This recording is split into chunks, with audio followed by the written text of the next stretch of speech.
Alright guys, sa mapagpalang araw, happy weekend sa inyong lahat. Sino ba may mga utang dyan?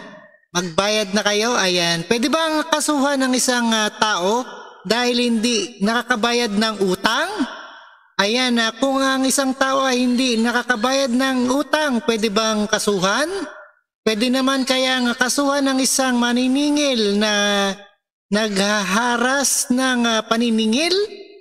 Ayan, alamin natin ang sagot dito sa UNTV. Isa pong reactment, no?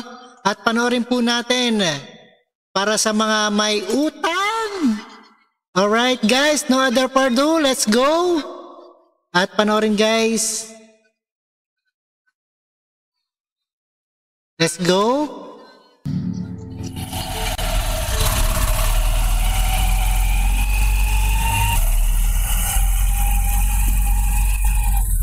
Manong, dito na lang po sa tabi.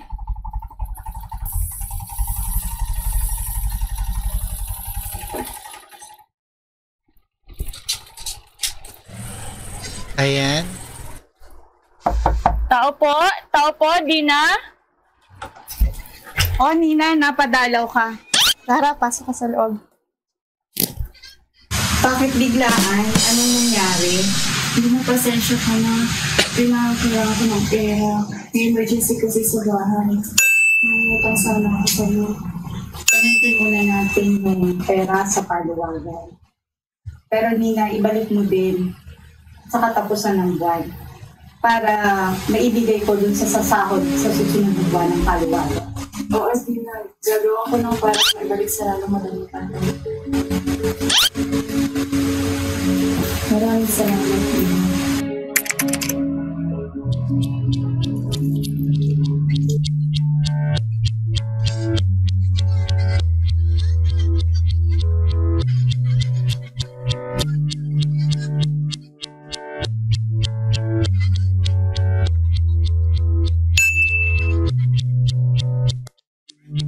Ayun, nag-text na sila.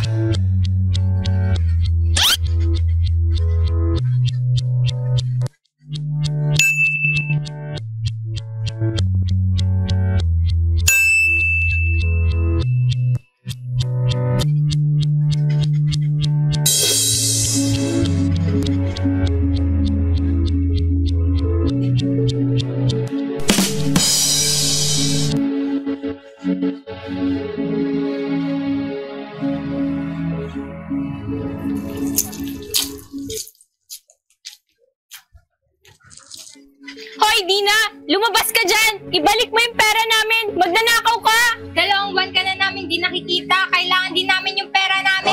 Sinungaling ka! Magnanakaw ka, Dina! Ipapakulong ka namin!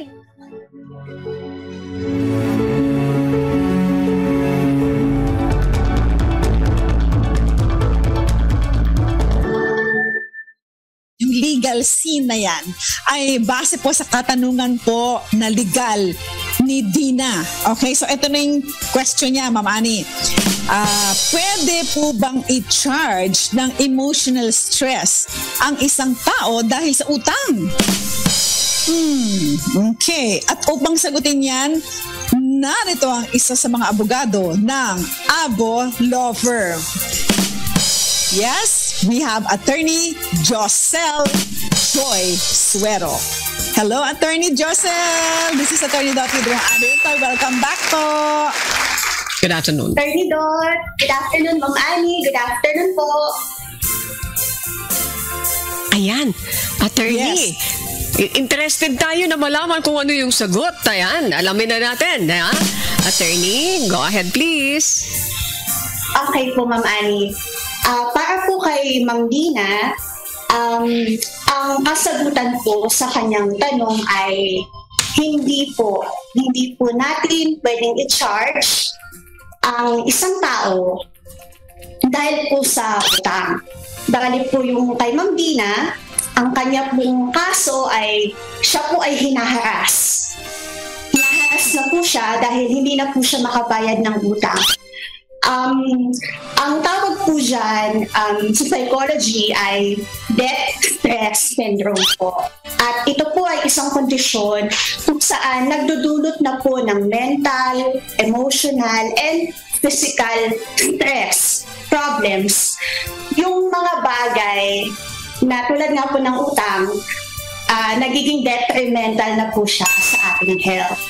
Kaya po, hindi po siya pwedeng, hindi po natin pwedeng i-charge ng any criminal liability ang creditor natin dahil po number one, hindi po ito covered ng revised penal code. Wala pong any crime na pwede pong isampa sa ating creditor. Number two, hindi rin po siya covered din po, hindi siya covered ng any special penal law dito po sa atin.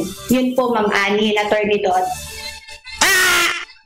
Ngayon, Attorney Joy, Attorney Giselle.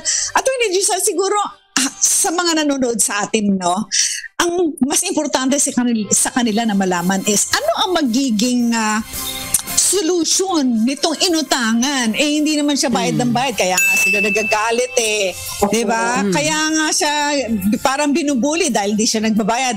Ano po ang pwede nilang gawin para po makuha na nila yung inutang? Okay? Sige po, attorney. Yes. Opo, Attorney Dot. Thank you po. Yung creditor po natin, yung nagpautang, ang pwede po niyang gawin ay magsampa po ng kaso under small claims. Lalo na po kung hindi naman po ito lalampas yung utang ng 200,000. Yun po yung pwede niyang remedy. Magsampa po ng kaso under under the rules on summary procedure. Mabilis lang po siya. Kaya po agaan naman po magagawa ng paraan para po makuha agad po yung inutang sa kanya. Yun po, attorney. Okay, attorney, bago ko po ibigay kay Ma'am Annie Rentoy, meron din po siyang itatanong. Pwede po ba ito dumaan muna sa barangay para magkausap muna sila at baka naman doon pa lang sa barangay masettle na? Attorney? Ay, opo, yes. Opo, yes, attorney. Yes, Attorney Dot. Pwede po sa barangay po muna. Ipapatawag po ng barangay para po magkausap po muna at magsettle.